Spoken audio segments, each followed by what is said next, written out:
lo que voy es que ya no. Yo creo que ha llegado el momento de pasar la página y empezar a discutir, ¿no? ¿A qué capítulo? Porque ahí entra Antauro. Antauro quiere regresar para Velasco. Hay otros que quieren regresar para Fujimori, ¿no? 93. Ya no.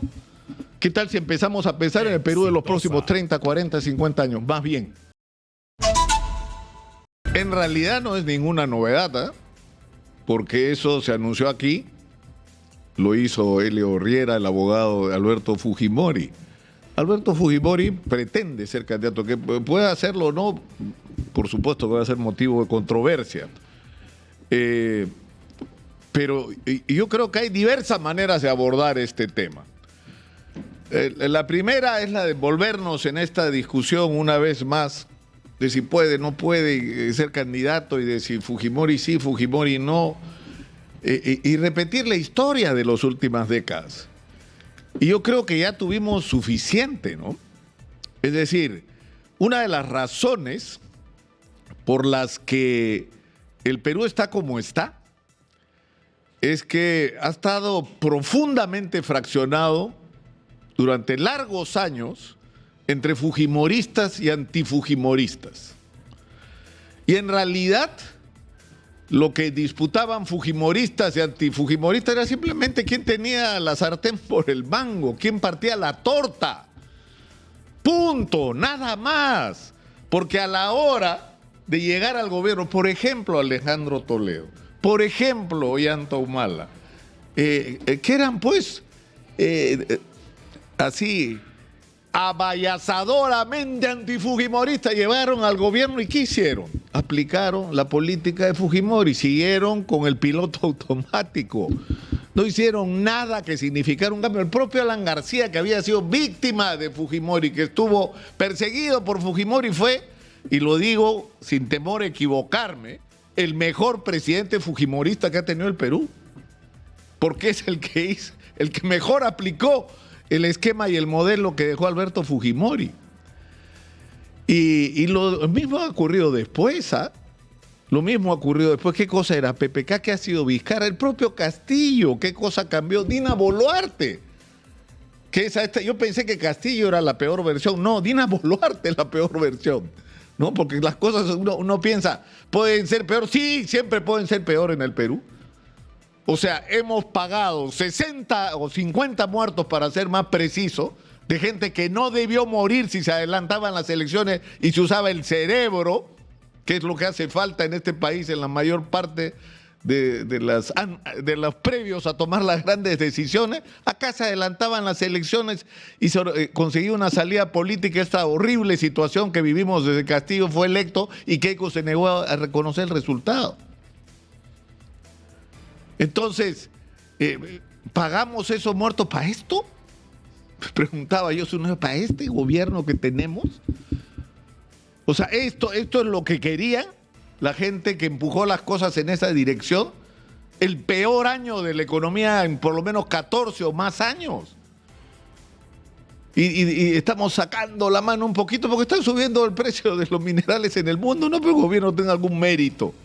Que es un gobierno que da vergüenza, la salud pública se cae a pedazos, la salud la educación se sigue deteriorando. Hay marchas todos los días de gente que no tiene agua, las obras paradas siguen paradas y quieren, o sea, ni siquiera son capaces de ordenar con inteligencia. O sea, si quieres hacer tía María, Rómulo Mucho, tienes que ir a Cocachacra, pues.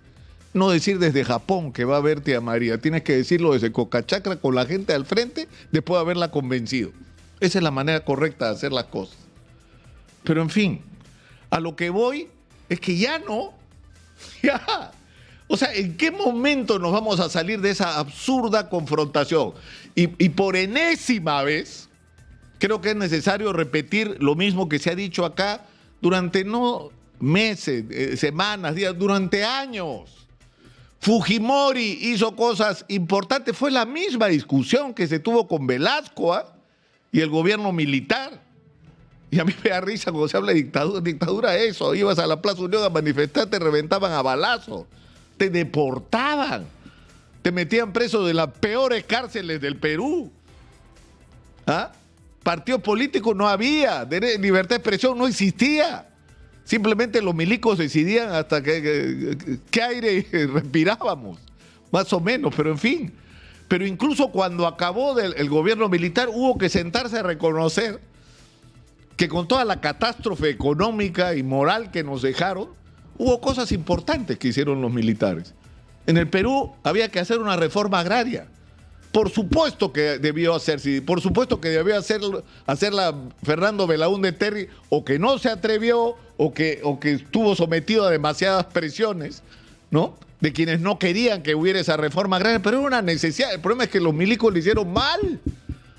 La hicieron tan mal que el mensaje de campesino, el patrón no comerá más de tu pobreza, es decir, que los campesinos iban a enriquecerse o por lo menos a mejorar su condición de vida, fue una catástrofe en términos de resultados para la vida real de los campesinos. Los jóvenes en el campo salieron espantados hacia las ciudades y tuvimos este fenómeno que el Perú se convirtió de un país rural en un país urbano en un plazo muy corto por la miseria en el campo.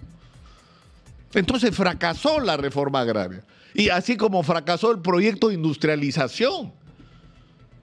Pero estaba mal hacer la reforma agraria. No, había que hacerla bien.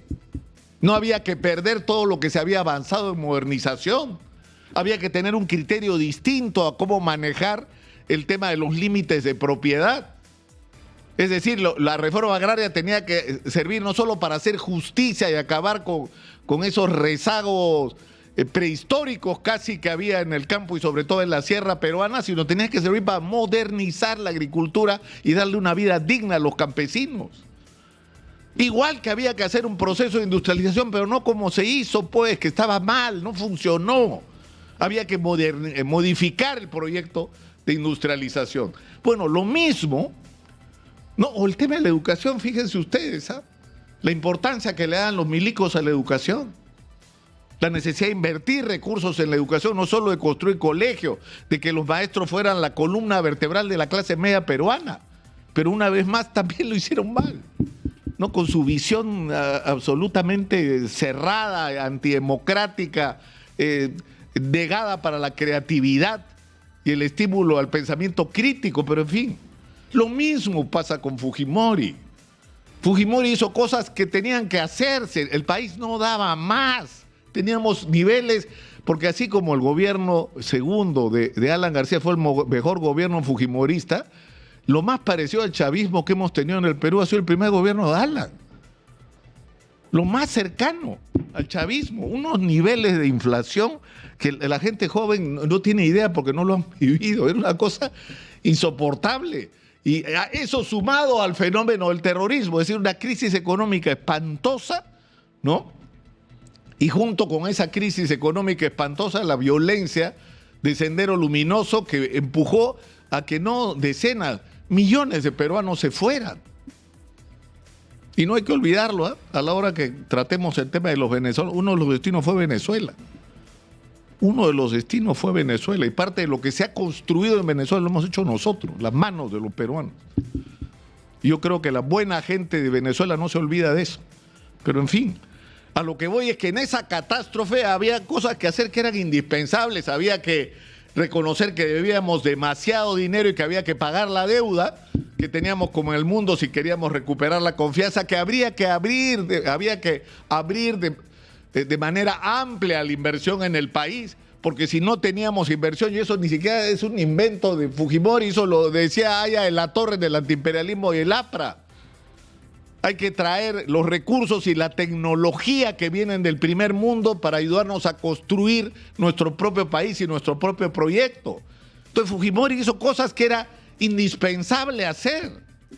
Y eso tiene un mérito que tiene que ser reconocido, sí, por supuesto que sí.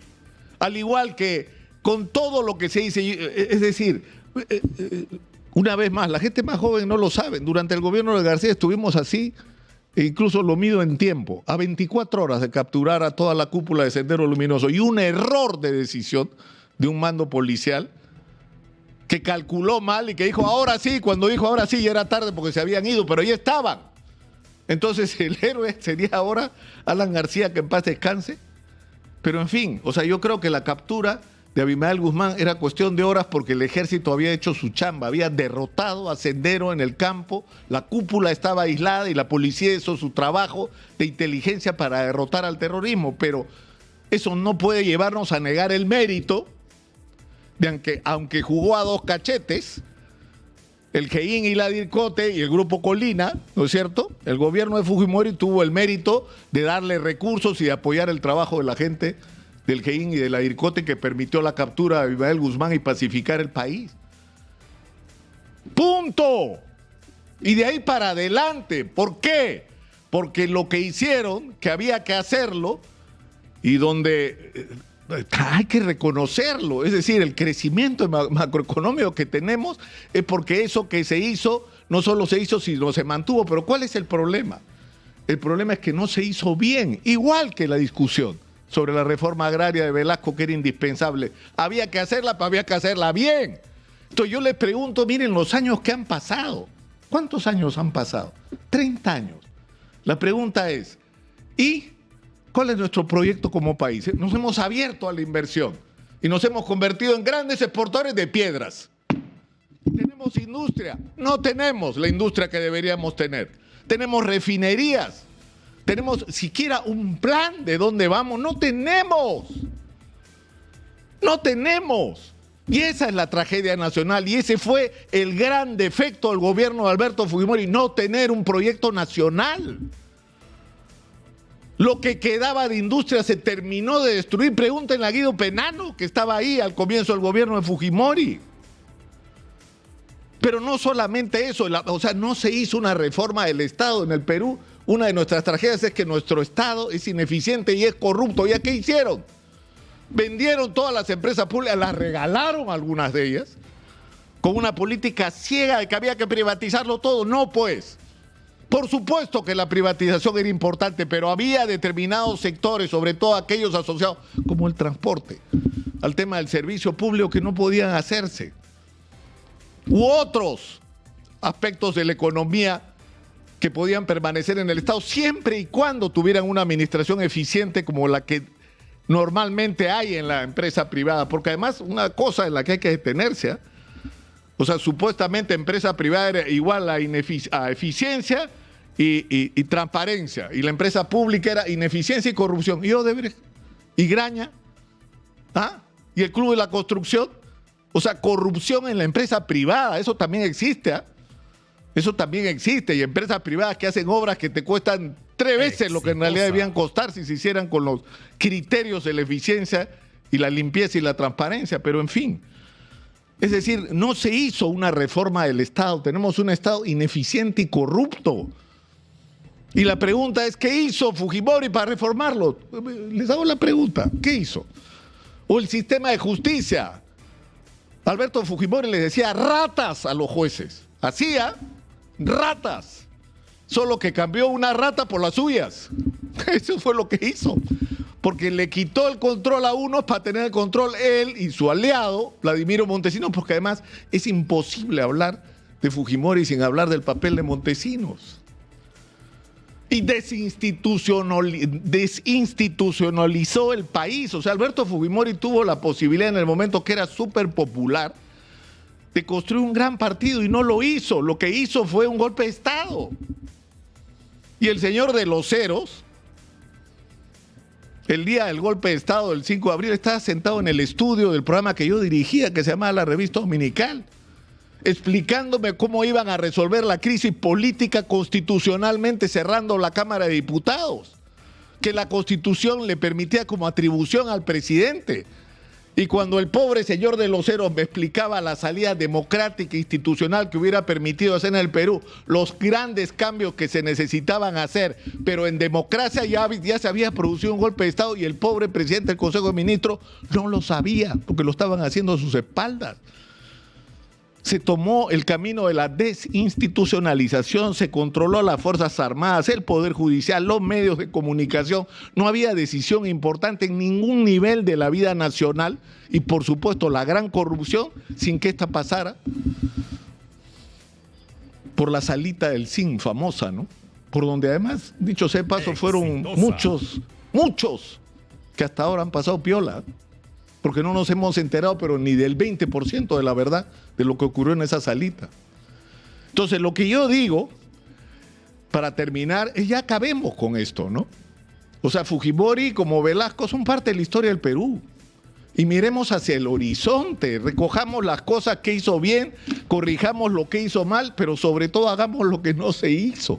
Tenemos que construir un país, esa es la responsabilidad. Y si seguimos atascados en el charco antifujimorismo y profujimorismo, no vamos a ninguna parte.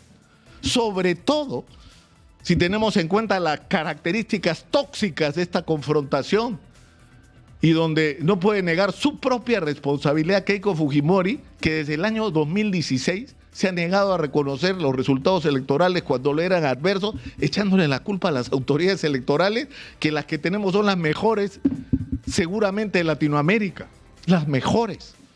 Y han creado, gracias a sus medios amigos, un clima de desconfianza en autoridades electorales intachables. Simplemente porque el resultado electoral, o sea, le echaron la culpa no a los responsables de su campaña, no a sus propios errores, no a lo mal que manejaron la campaña, no a la falta de credibilidad que tuvo el hecho de que sus peores enemigos durante 20 años terminaban llamando a votar por ella. No, la culpa era de las autoridades electorales, bueno, y por supuesto algunos medios de comunicación e incluso quien les habla, que me parece simplemente a estas alturas gracioso, ¿no? Pero a lo que voy es que ya no. Yo creo que ha llegado el momento de pasar la página y empezar a discutir, ¿no? ¿A qué capítulo? Porque ahí entra Antauro. Antauro quiere regresar para Velasco. Hay otros que quieren regresar para Fujimori, ¿no? 93. Ya no. ¿Qué tal si empezamos a pensar en el Perú de los próximos 30, 40, 50 años? Más bien. Y nos ponemos a discutir con todo lo que tenemos de bueno y de malo qué vamos a hacer para construir ese país diferente. Esa es la agenda. Me van a disculpar. Esa es la agenda. Y lamentablemente vamos a tener 40 candidatos y no sé si vamos a encontrar, por lo menos por lo que se ve hasta ahora, alguna respuesta a las grandes urgencias nacionales. Es decir, díganme ustedes, y con esto termino, usted está harto, ¿no es cierto? Usted, señor, señora, estamos hartos de la corrupción, de la ineficiencia, de que tengamos un país lleno de oportunidades y gente tan inepta tomando las decisiones por nosotros. Tanta corrupción, tanta pobreza en un país tan rico. ¿A qué partido se inscribiría usted si quiere cambiar las cosas? ¿A qué líder seguiría en este momento? Seguro se está contestando lo mismo que yo. Lo mismo que yo. Muchas gracias por atendernos todos los días, porque sé que esto que yo digo todas las mañanas la gente lo escucha y estamos tratando de hacer desde acá el construir un espacio para reflexionar juntos sobre cómo hacemos para salir de donde estamos. Soy Nicolás Lúcar, esto es Hablemos Claro, estamos en Exitosa, la voz que integra al Perú. 95.5 de la FM en Lima, canal 34 de Movistar.